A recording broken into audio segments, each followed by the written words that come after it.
Le voy a dar de inmediato, por supuesto, la bienvenida a nuestros invitados, el doctor García Toma, ex ministro de Justicia, y el doctor Cristian Salas, ex procurador y abogado penalista. Los dos son muy buenos abogados. Buenas noches. Doctor García Toma, ¿cómo está usted? Cristian, buenas noches. Doctor García, un gusto. Les agradezco su presencia y con ellos tengo que darles una noticia de último minuto.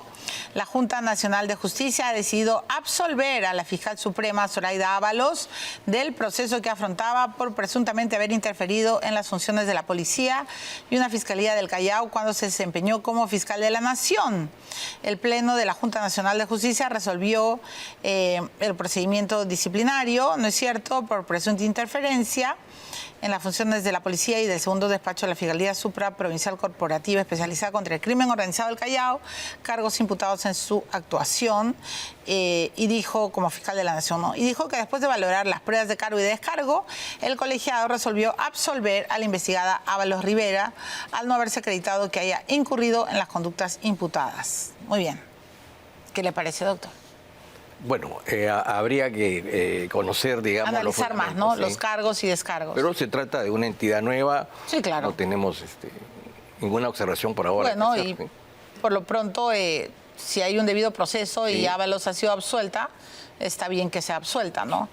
Ahora, sí me ha llamado la atención y sí le quiero preguntar a Cristian Salas, como ex procurador, el cambio de Chávez Cotrina. Chávez Cotrina fue intocable durante varios mandatos de fiscales de la Nación, incluso con Zoraida Ábalos.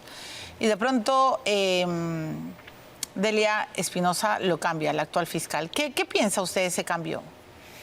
Bueno, lo primero que decía Milagros es que como sociedad tenemos que acostumbrarnos a exigir que las entidades funcionen por su propia dinámica o por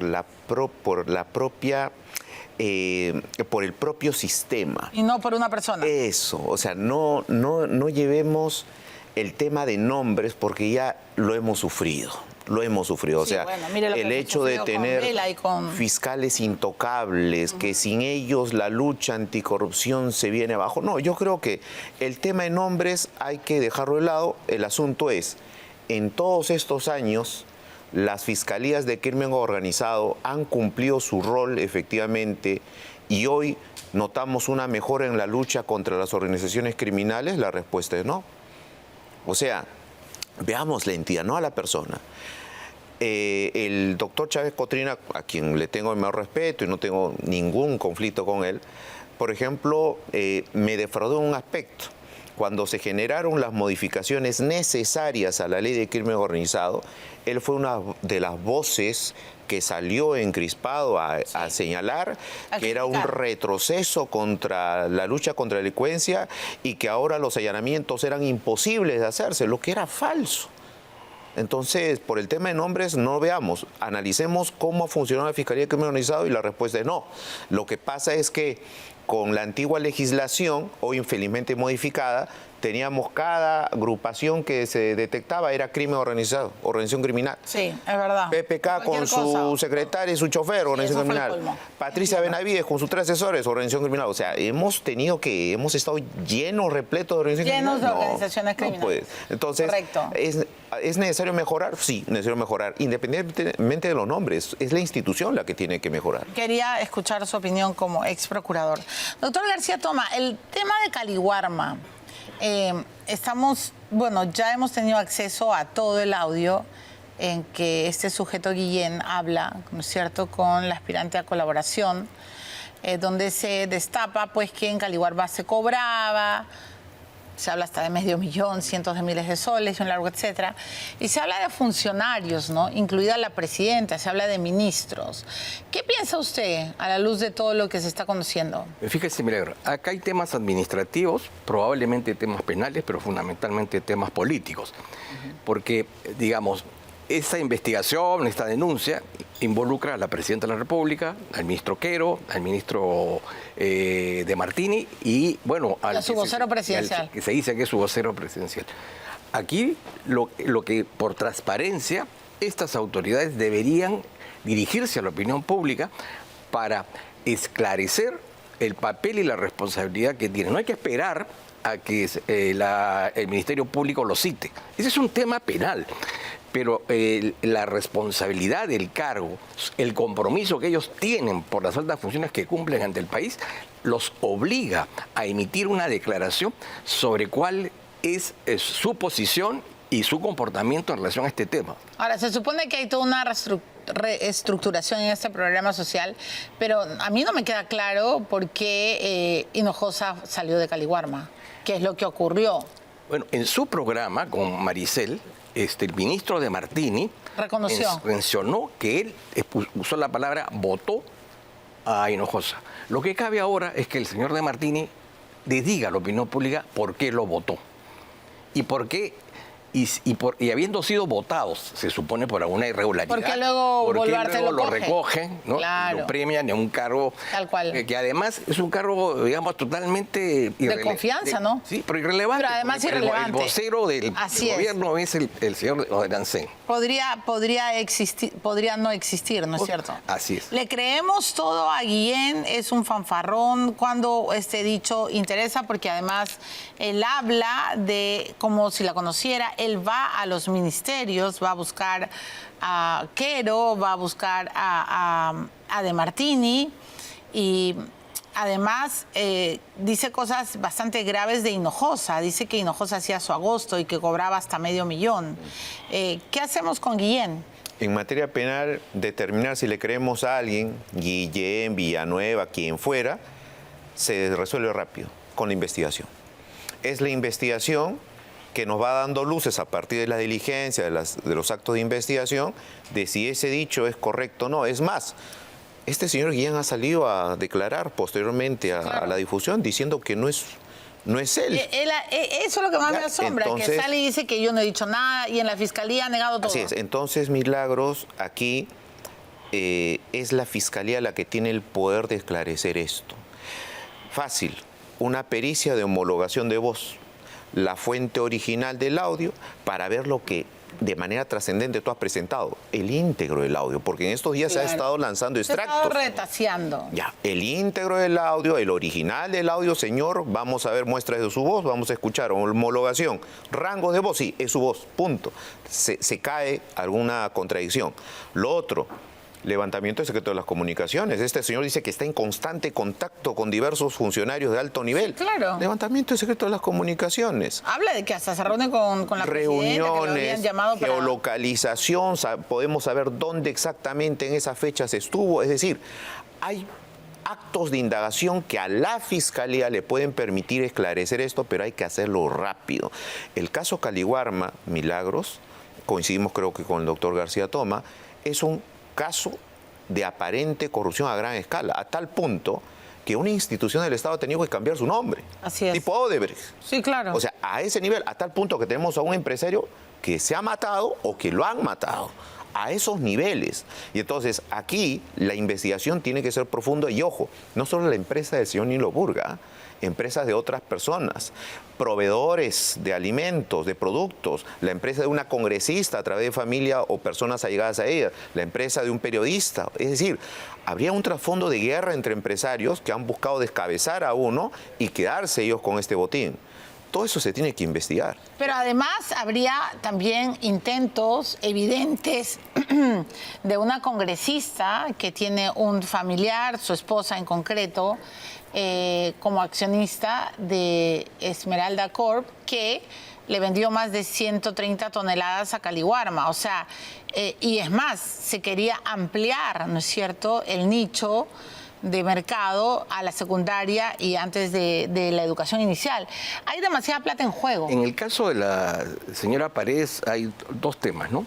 En la declaración jurada de intereses hay una sección en la que uno tiene la responsabilidad de declarar todo aquello que no aparece textualmente previsto en el texto. O sea, no es que como no había la casilla, no pongo. Justamente hay una última sección en donde uno declara todo aquello que no forma parte de la declaración. Y ahí correspondía porque en efecto es su cónyuge, no para la ley peruana, pero lo es para la ley extranjera. Y además ella es una abanderada, ¿no es cierto?, del matrimonio gay. En consecuencia, ahí había un tema, digamos, de transparencia que debía mencionar. Evidenciar. Y lo segundo es la presentación de este proyecto de ley que obviamente está dirigido a favorecer, digamos, a la empresa, digamos, de la cónyuge. Y como bien ha dicho Cristian, creo que toda la investigación se ha cargado sobre las autoridades políticas o eventualmente las autoridades administrativas, pero ha habido menos esfuerzo en lo que se refiere a esta guerra empresarial que finalmente habría derivado de la muerte, ¿no es cierto?, por suicidio, no se sabe, pero evidentemente esa guerra ha existido. Y varias de esas empresas estarían comprometidas en actos de corrupción. Bueno, el mismo Nilo Burga dejó en la carta, dejó dicho que quien le había robado la información era Noemí Alvarado, que además es, o sea, perdóneme, es una aspirante a colaboración, es una delincuente confesa, ¿no? Y en sí le quiero preguntar, como abogado penalista, pareciera que en el Perú tenemos festivales de colaboradores, entonces todos los delincuentes se convierten en colaboradores. Mire lo que está haciendo Sara Goray. Sara Goray, que es la tiburona, ahora quiere ser colaboradora cuando antes le mintió a la propia Fiscalía. Mañana vamos a desarrollar todo ese tema, pero ¿en qué país estamos en el terreno de justicia? Efectivamente, ha habido una deficiencia en legislación en diversos aspectos cruciales. Crimen organizado, colaboración eficaz, que poco a poco se está mejorando. Por eso es que yo veo estas modificaciones legislativas en cierto sentido positivas, porque la colaboración eficaz, y lo hemos debatido aquí arduamente en el tema Odebrecht, no puede ser para los líderes, cabecillas, y tienes que evaluar la colaboración no solo en base al dicho, que puede ser un cuento gigantesco y de datos graves, sino en base a cómo se va corroborando, cómo vas probando lo que dices y cómo tú me suministras la información. Si tú quieres ser un aspirante a colaborador, tienes que decirme el hecho, muy bien, te lo puedo acreditar con esto, puedes encontrar la prueba en tal lugar.